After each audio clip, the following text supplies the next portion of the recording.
Bismillahirrahmanirrahim. Assalamualaikum warahmatullahi wabarakatuh. Pada kali ini kita akan kembali membahas mengenai mufasir yang hidup di era pembaharuan Islam atau di era modern. Mari kita mulai. Alhamdulillahirabbil alamin wa bihi nasta'ini wa ala alihi washabihi ajma'in. Puji syukur senantiasa kita limpahkan kepada Allah Subhanahu wa taala yang telah melimpahkan rahmat, taufik, hidayah kepada kita semua. Alhamdulillah, dengan semua dan segala itu kita dapat membahas kembali mengenai mufasir yang ada di era modern, yang menjadi salah satu tokoh yang memberikan pemahaman yang sangat luas bagi masyarakat pada saat itu. Oleh sebab itu kali ini kita akan membahas mengenai tafsir Tahabi dalam tafsir Allamah. Jadi pada kali ini kita akan membahas biografi beliau. Yang pertama mengenai tafsir itu. Selanjutnya salawat dan salam tak lupa-lupanya kita kirimkan buat baginda Rasulullah Sallallahu Alaihi Wasallam. Beliau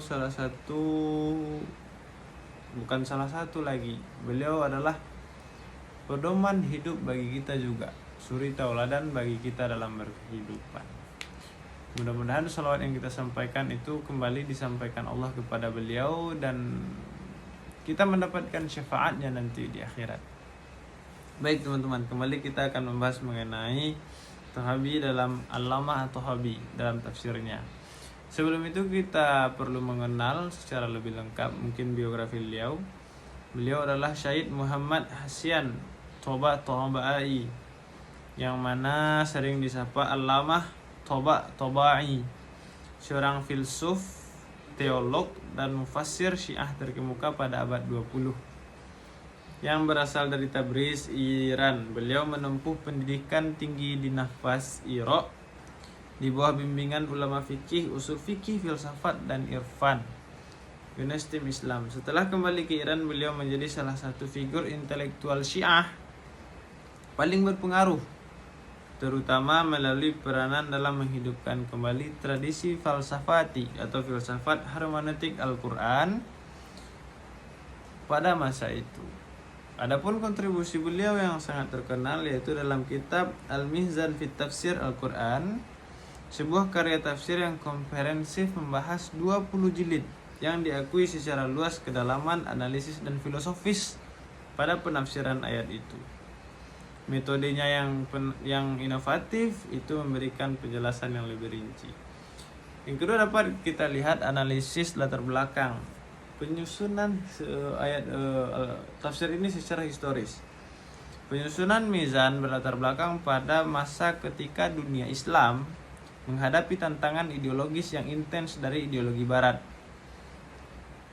seperti matrilineal, marxisme, dan berbagai jenis pemikiran yang sofistik atau ateistik, sering dengan meningkatkan modernisasi. Oleh sebab itu, Allamah Tabai menyadari kebutuhan untuk menghadirkan kembali Al-Quran sebagai sumber ilmu pengetahuan yang utuh, mampu menjawab keraguan masyarakat secara filosofis dan kejelasan antara wahyu dan akal. Bagaimana filsafat dan tafsir itu menyatu pada diri masyarakat. Adapun ciri khas metode dan corak penafsiran, yang pertama itu ciri khas utama Mizan adalah sifatnya yang ensiklopedis, pendekatan yang cukup mendekati dan menggabungkan tafsir filsafat atau teologi sejarah. Metode intinya itu digunakan Tabai dalam tafsir Al-Quran. Beliau selalu mencari penjelasan makna ayat melalui ayat-ayat lain yang berkaitan. Jadi bisa dikatakan metodenya tahlili, cuma nggak diklaim sebagai metode tahlili. Setelah menjelaskan metode ini, beliau baru meninjau riwayat, yaitu hadis, sunnah Nabi dan para imam Syiah yang disebut dalam tafsir Al-Mansur. Setelah itu beliau melanjutkan dengan pembahasan tematik independen yang sangat mendalam. Cuma beliau terlalu fokus membahas masalah teologi. Sedangkan corak penafsiran mizan ialah kombinasi dominan corak falsafi.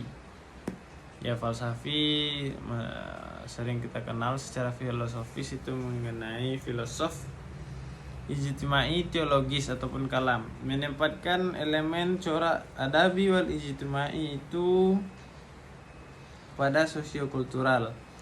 Corak falsafi sangat menonjol karena beliau menyertakan analisis filosofis yang tajam untuk menguatkan pemahaman ayat-ayat yang membahas konsep ketuhanan, penciptaan, keadilan. Adapun corak ijma'i terlihat dari pembelaan terhadap doktrin-doktrin Syiah terhadap isu-isu teologis. Jadi memang bagaimana doktrin-doktrin Syiah itu hadir, maka itu dibenturkan kembali dengan masalah teologis masyarakat pada saat itu.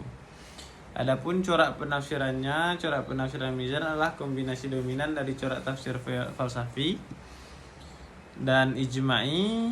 Corak falsafi menonjol pada analisis filosofis ayat yang sangat tajam untuk menguatkan pemahaman ayat, terutama membahas konsep ketuhanan, penciptaan, keadilan yang mengikat isu-isu agama itu secara teologis.